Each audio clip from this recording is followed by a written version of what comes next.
problema.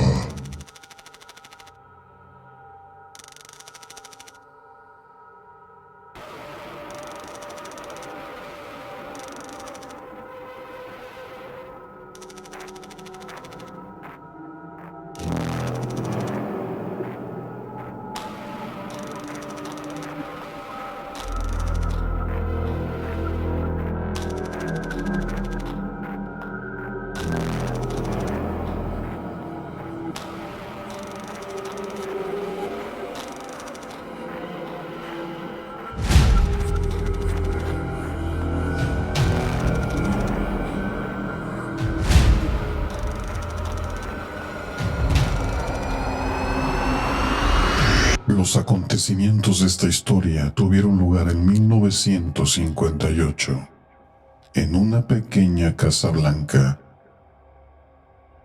en un suburbio de la ciudad de Nueva York. Los nombres de las personas involucradas han sido cambiados. Lunes 3 de febrero. Tom Lombardo y su hermana Nancy acababan de regresar de la escuela. Tom tenía 13 años, Nancy 14. Estaban hablando con su madre en la sala de estar cuando escucharon un fuerte pop en la cocina. Sonaba como si se hubiera descorchado una botella de champán. Pero no era nada de eso. La tapa de una botella de almidón había saltado de algún modo y el líquido se había derramado por completo. En ese momento, los frascos y botellas que había por toda la casa comenzaron a destaparse. Frascos de quita esmalte para uñas, champú, lejía, alcohol, incluso una botella con agua bendita. Cada una de ellas tenía una tapa a la que había que darle 2 o 3 vueltas completas para abrirlas. Pero todas se habían abierto por sí solas, sin ayuda humana. Habían caído y se habían derramado. ¿Qué sucede aquí?, preguntó la señora Lombardo. Nadie lo sabía. Pero pronto los estallidos se detuvieron y todo volvió a la normalidad. Fue solo una de esas cosas locas que a veces suceden, decidieron ellos, y se olvidaron del tema. Jueves 6 de febrero. Justo después de que Tom y Nancy regresaran a casa de la escuela, se destaparon 6 botellas. Al día siguiente, casi a la misma hora, sucedió lo mismo con otros 6 recipientes. Domingo 9 de febrero. A las 11 de la mañana, Tom estaba en el baño cepillándose los dientes. Su padre estaba parado junto a la puerta hablando con él. De repente, una botella de medicina comenzó a moverse por sí misma a través del tocador y cayó en el lavabo. Al mismo tiempo, un frasco de champú se movió al borde del tocador y se estrelló en el suelo. Ellos lo observaron completamente hechizados. «Será mejor que llame a la policía», dijo el señor Lombardo.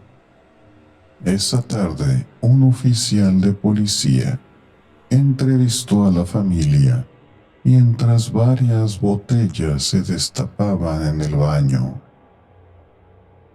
La policía asignó el caso a un detective llamado Joseph Briggs.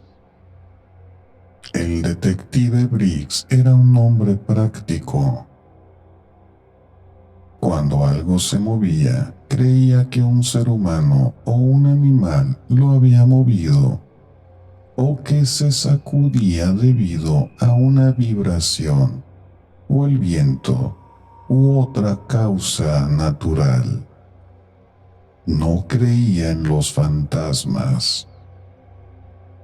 Cuando los Lombardo le dijeron que no tenía nada que ver con lo que estaba pensando, pensó que al menos uno de ellos estaba mintiendo. Quería examinar la casa. Luego quería hablar con algunos expertos y averiguar qué pensaban.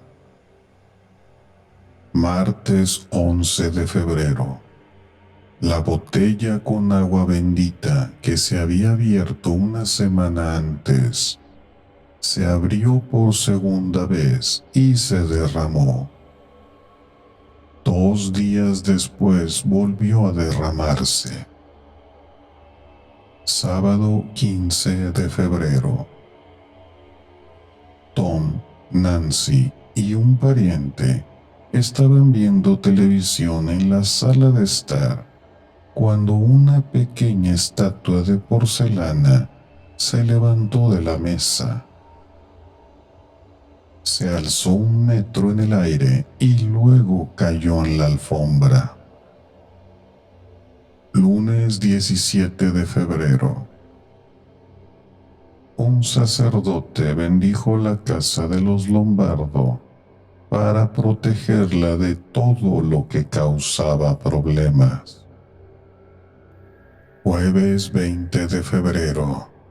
Mientras Tom estaba haciendo sus deberes escolares en un extremo de la mesa del comedor, un recipiente con azúcar que estaba apoyado en el otro extremo voló hacia el vestíbulo y se estrelló. El detective Briggs fue testigo del incidente.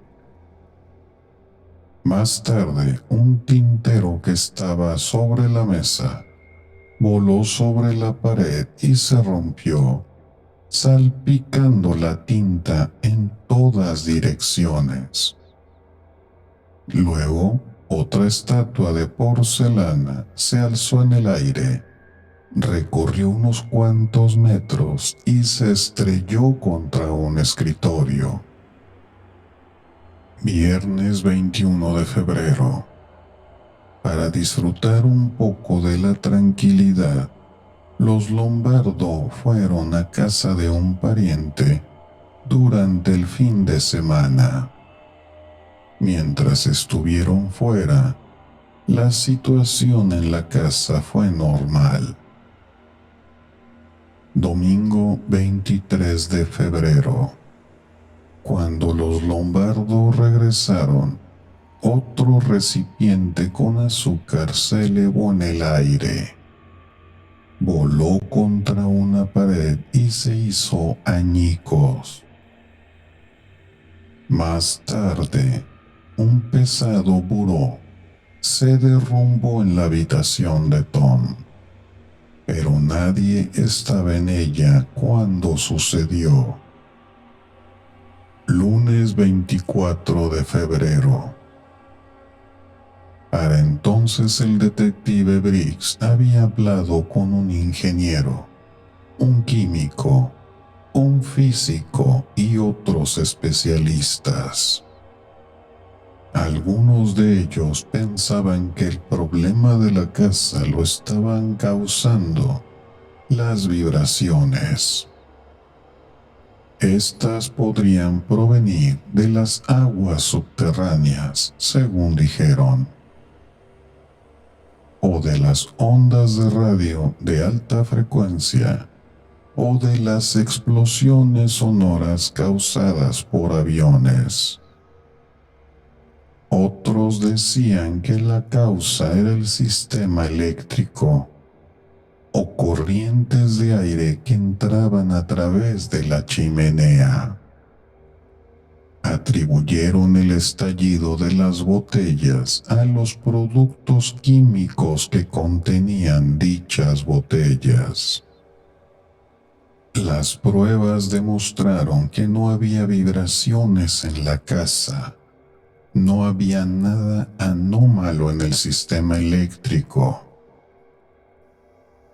Y no había productos químicos en las botellas que las hicieran destaparse. Entonces, ¿qué es lo que estaba causando el problema? Ninguno de los expertos lo sabía. Pero todos los días, los Lombardo recibían docenas de cartas y llamadas telefónicas de personas que creían saberlo. Muchos opinaban que la casa estaba embrujada.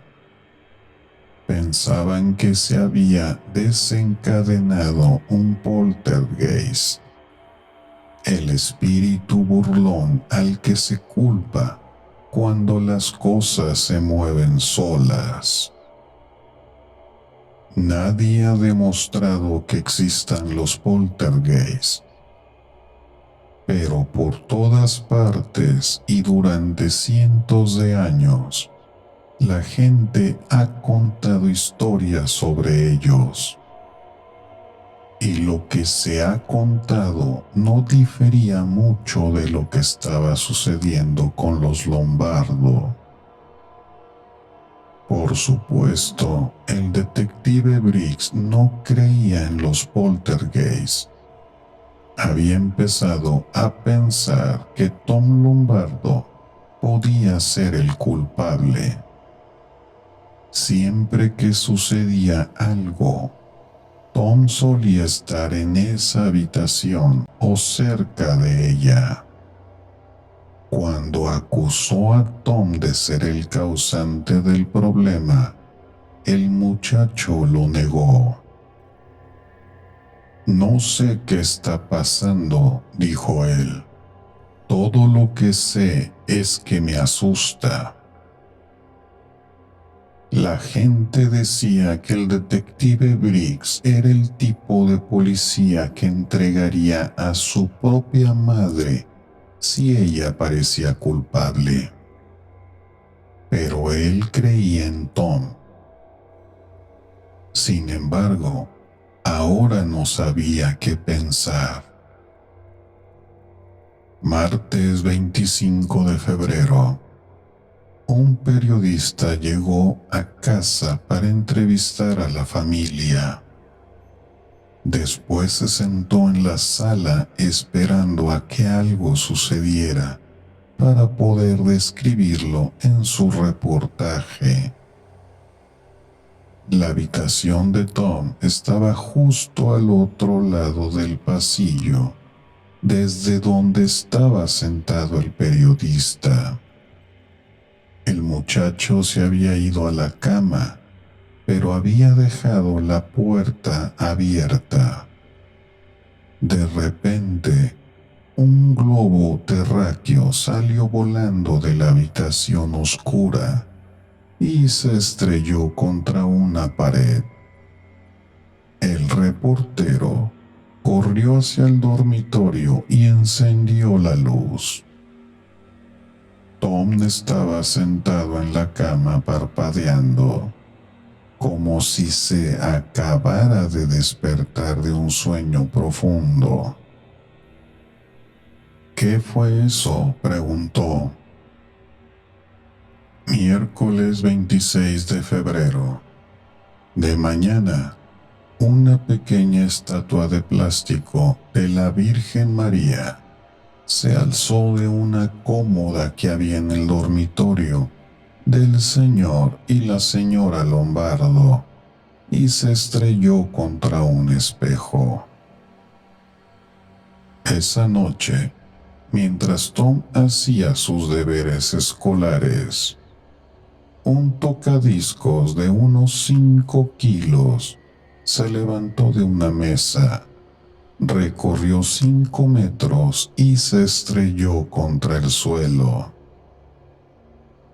Viernes 28 de febrero.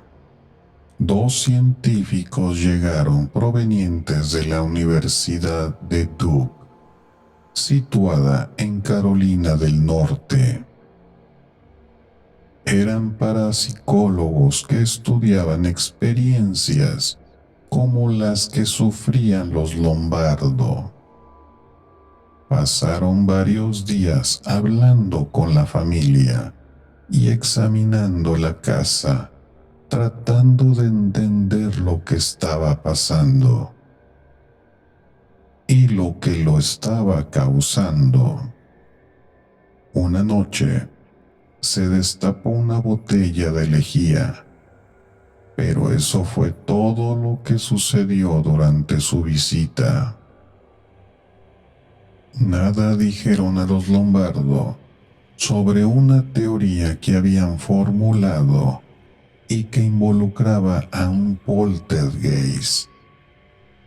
Según su idea, los poltergeist no eran fantasmas. Eran sucesos provocados por adolescentes normales y corrientes que se habían visto tan afectados por un problema que sus emociones se acumulaban en una especie de vibración. Al estar sucediendo en su inconsciente, ni siquiera sabían qué estaba ocurriendo realmente.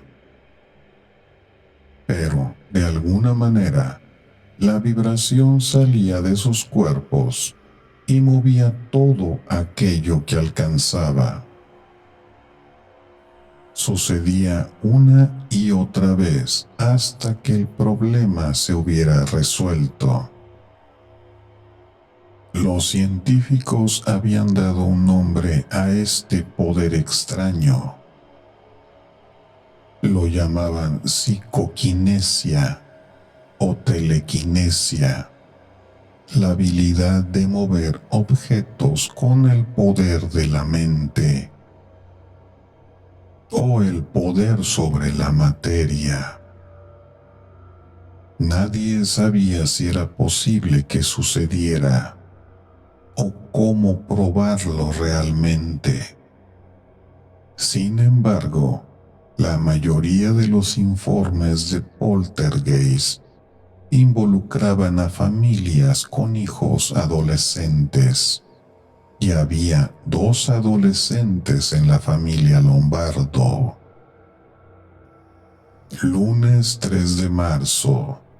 Los parapsicólogos dijeron que prepararían un informe sobre los datos que habían recolectado. Un día después de que se marcharon, el problema regresó con mayor crudeza. Martes 4 de marzo. Por la tarde, un florero salió volando de la mesa del comedor y se estrelló contra un armario.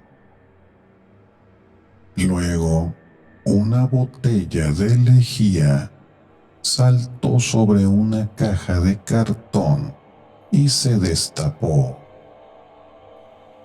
Después, un estante lleno de enciclopedias cayó y se encajó entre el radiador y la pared. Entonces, una botella que había sobre una mesa se levantó y se estrelló contra una pared que había a 4 metros de distancia. Finalmente se oyeron 4 golpes en la cocina cuando nadie estaba en esa habitación. Miércoles 5 de marzo. Mientras la señora Lombardo estaba desayunando, escuchó un fuerte estrépito en la sala de estar. La mesa de café se había volteado sola. Pero eso fue todo. Después de un mes de caos, por fin todo volvió a la normalidad.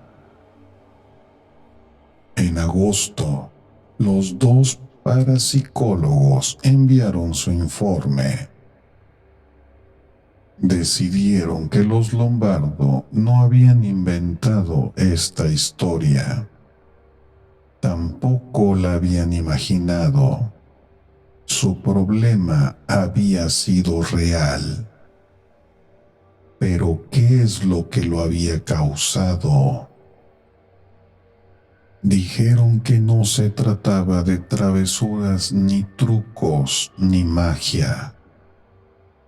Así como lo había hecho la policía, también descartaron las vibraciones del agua subterránea y otras causas físicas.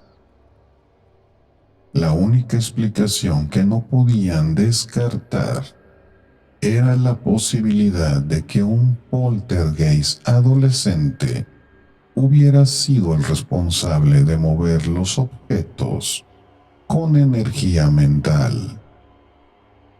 No tenían suficiente evidencia para demostrarlo, pero era la única posible respuesta que podían dar. Si se trataba realmente de un poltergeist, pensaban que Tom era el responsable. Si estaban en lo cierto, si un chico normal como Tom se había convertido en un poltergeist, esto también podría sucederles a otros adolescentes. Podría sucederte a ti.